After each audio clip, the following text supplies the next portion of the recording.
Panorama group, जो सोचता है वो करता है। आपके अपने सपनों का आशियाना। नमस्कार, भारत लाइव देख रहे हैं आप। बिहार में जब से चुनाव के नतीजे आए हैं, लोकसभा चुनाव के, उसके बाद से कई तरह की चर्चाएं शुरू हो गई हैं और इन चर्चाओं में सबसे बड़ी चर्चा जो है वो इस बात को लेकर के हो रही है कि क्या 2024 में 2025 के चुनाव की जमीन तैयार कर ली गई है। जिस तरह के परिणाम हुए हैं और जिस तरह का रिजल्ट देखने को मिल रहा है, उस रिजल्ट के बाद अब ये चर्चाएं आमो खास के जुबान पर है कि भारतीय जनता पार्टी कहीं ना कहीं इस चुनाव में सामंजस्य बिठाने में पिछड़ गई और यही कारण है कि 2019 से परिणाम उल्टा हुए हैं। खास करके अगर विपक्ष की बात किया जाए या प्रतिपक्ष की बात करें तो ऐसी स्थिति में आपको साफ साफ नजर आ रहा होगा कि इस बार 9 सीटें हार गई है भारतीय जनता पार्टी की अगुवाई वाली एनडीए, तो वहीं इंडिया गठबंधन को 9 और एक निर्दलीय जीत करके आए हैं। इन सारी परिस्थितियों को कई तरह से आकलन किया जा रहा था और कई लोग जो लोकसभा चुनाव नहीं, बिहार में विधानसभा चुनाव का इंतजार कर रहे थे और उसके लिए स्ट्रेटजी बना रहे थे, उनकी बाछें खिल गई हैं। आपको बता दें कि ऐसे में ही प्रशांत किशोर अपनी जनसुराज की यात्रा को विराम दे करके जब लोकसभा चुनाव की तैयारी देख रहे थे, उसमें रिजल्ट और चुनाव की प्रक्रिया को देख रहे थे, तो उन्होंने इसी बीच में अपना एक प्लान बना लिया। प्लान ये बना कि 2024 तो नहीं लेकिन 2025 का चुनाव वो बड़ी मजबूती से लड़ेंगे और उसके लिए उन्होंने फॉर्मूला भी तैयार कर लिया है। उनके फॉर्मूला और उनके इस बयान के बाद जो उन्होंने मीडिया के सामने रखी, बिहार में एक राजनीतिक भूचाल सा नजर आने लगा है।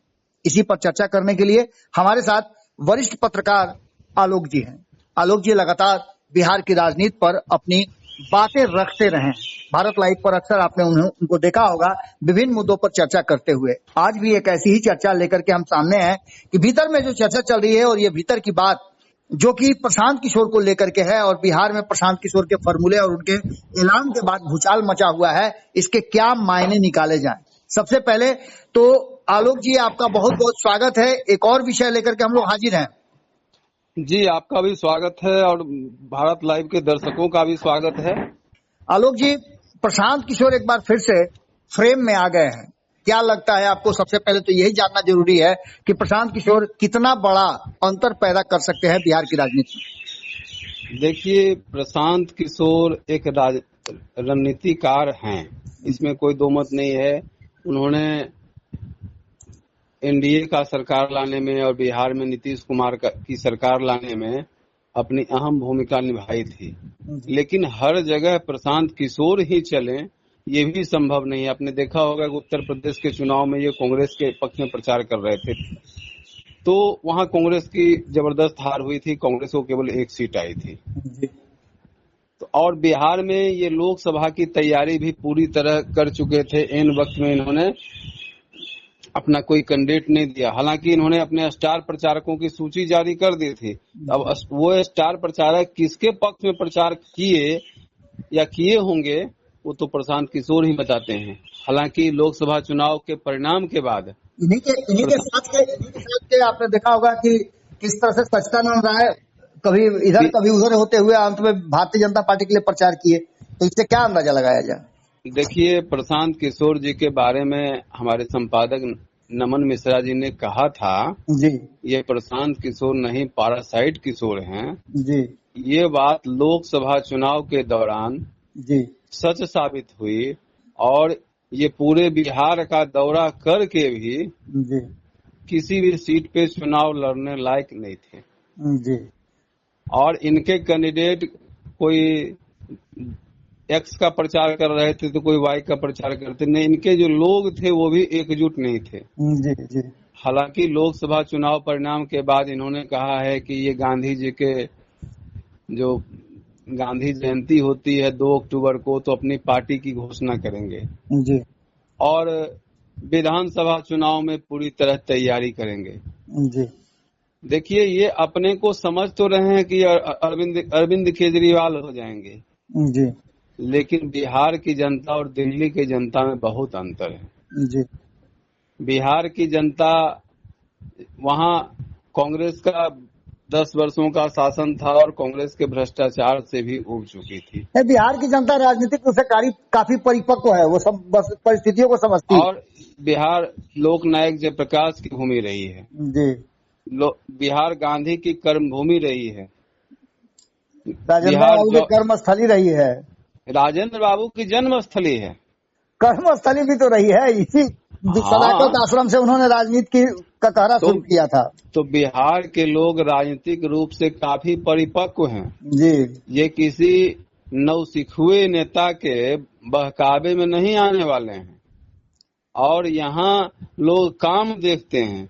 और जहाँ तक काम की बात है तो 2005 के बिहार से और 2024 के बिहार की तुलना की जाए जी तो हमको नहीं लगता है कि नीतीश कुमार के कार्यकाल में काम नहीं हुआ। काम इतना काम हुआ है कि हर जगह दिख रही है। जो पहले गांव का पुराना बिल्डिंग जो होता था वो स्कूल कहलाता था, जी। आज गांव के स्कूल की हालत देख लीजिए। वहाँ शिक्षक हैं, बच्चे पढ़ रहे हैं और वहाँ तरह तरह की सरकारी योजनाएं भी अच्छी तरह। आलोक जी, प्रशांत किशोर ने लोकसभा चुनाव में कुछ प्रेडिक्शन किया था जो फेल हो गया। उसके बाद वो चुनावी रणनीति में उतरने की घोषणा कर चुके हैं। उन्होंने कहा है कि न तो हम चुनाव से पहले और न चुनाव के बाद किसी से कोई समझौता करेंगे। 243 सीटों पे लड़ेंगे चुनाव और बिहार में अपनी सरकार बनाएंगे। इसको आप कैसे देखिए, अपने मन से तो वो ये अमेरिका के राष्ट्रपति भी बन सकते हैं, अपने मन से तो कोई भी कुछ बन सकता है जी।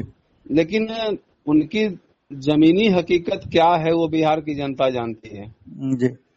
किस सीट वो उनको ये बताना चाहिए कि बिहार के मिनिमम 10 सीट जहां की उनकी स्थिति मजबूत हो। तो ऐसी तो कहीं दिख नहीं रही है। आलोक जी, आपने ही कहा कि प्रशांत किशोर ने कई पार्टियों को कई राज्यों में सरकार बनाने में अहम भूमिका निभाई। बिहार में 2015 में उन्होंने बिहार में बाहर है नीतीश कुमार है नारा दिया था, जिसको आपने देखा कि लोगों ने हाथों हाथ उठाया। उसके पहले 2014 में उन्होंने दिया था कि घर घर मोदी वाला नारा जो दिया था, बहुत हुई महंगाई की मार अब की बार मोदी सरकार। तो ये सारी चीजें तो वो सफल रहे हैं, तो फिर अपने लिए नहीं कर सकते हैं? देखिए, एक गांव में कहावत थी जी कि एक पंडित जी अगम विद्या हल्ला किए भाई कि हम अगम विद्या पढ़ के आ गए हैं जी। तो वो किए क्या थे कि जो घर पहले फूस का घर हुआ करता था जी, उसके पीछे बैठ गए और उनकी पत्नी जितनी रोटियां बना रही थी पीछे से बैठ के वो गिन रहे थे।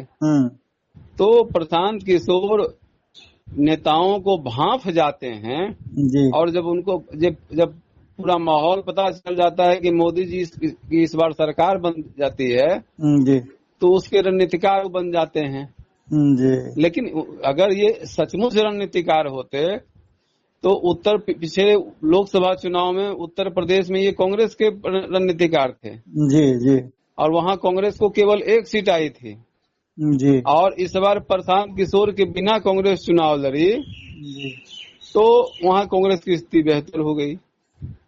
तो ये कोई ऐसी बात नहीं है कि ये बड़े रणनीतिकार हैं जी। ये स्थिति को भांप के काम करते हैं और नाम इनका हो जाता है।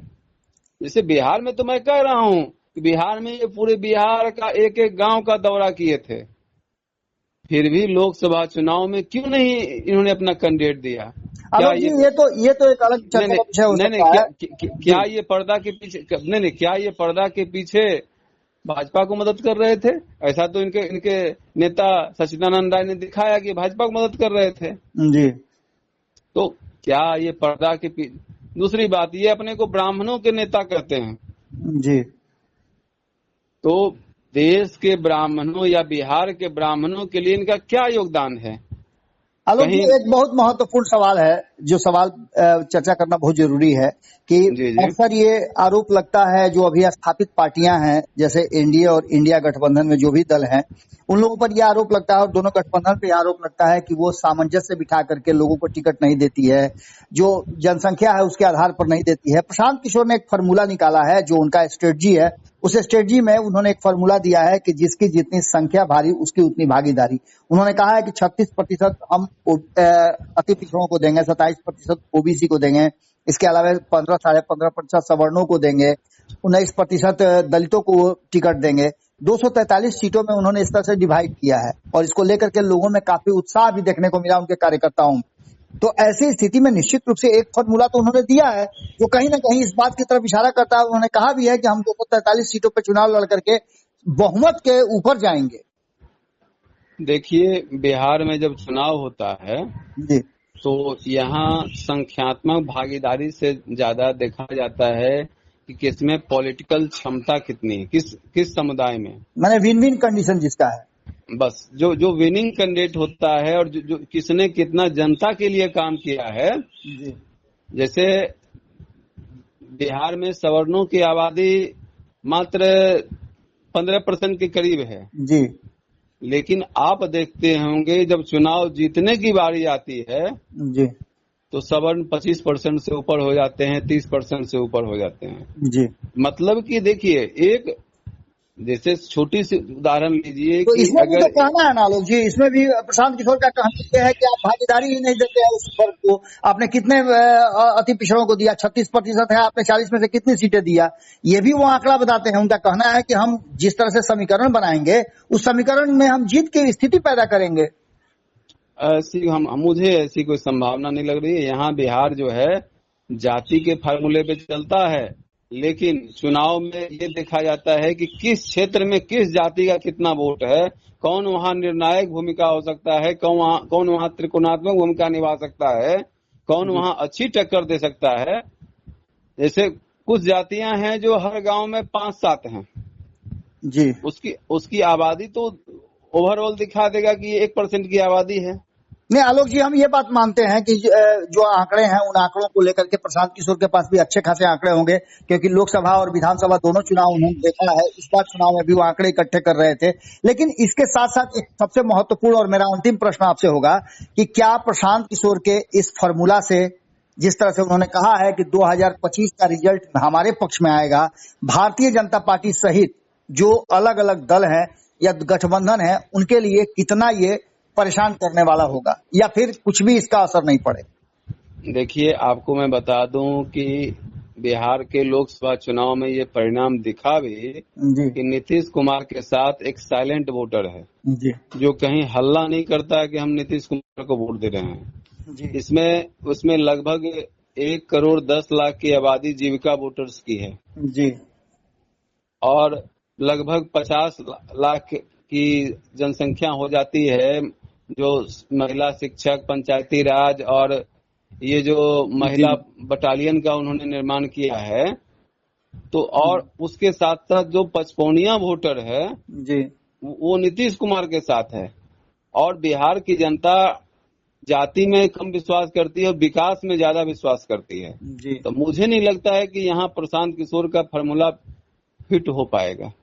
चलिए, बहुत बहुत धन्यवाद आलोक जी, आपने बड़ी बेबाकी से अपनी बात रखी। पनोरमा ग्रुप, जो सोचता है वो करता है। अगर ये वीडियो पसंद आई और वह बिहार के राजनीति और बिहारियत से सरोकार रखेनी तो सब्सक्राइब बटन दबा के चैनल के सब्सक्राइब कर ली। ओजे एगो घंटी बा, ओकरा बटन दबा देला से कुल सटीक और मारक खबर रुआ मुफ्त में मिल जाई।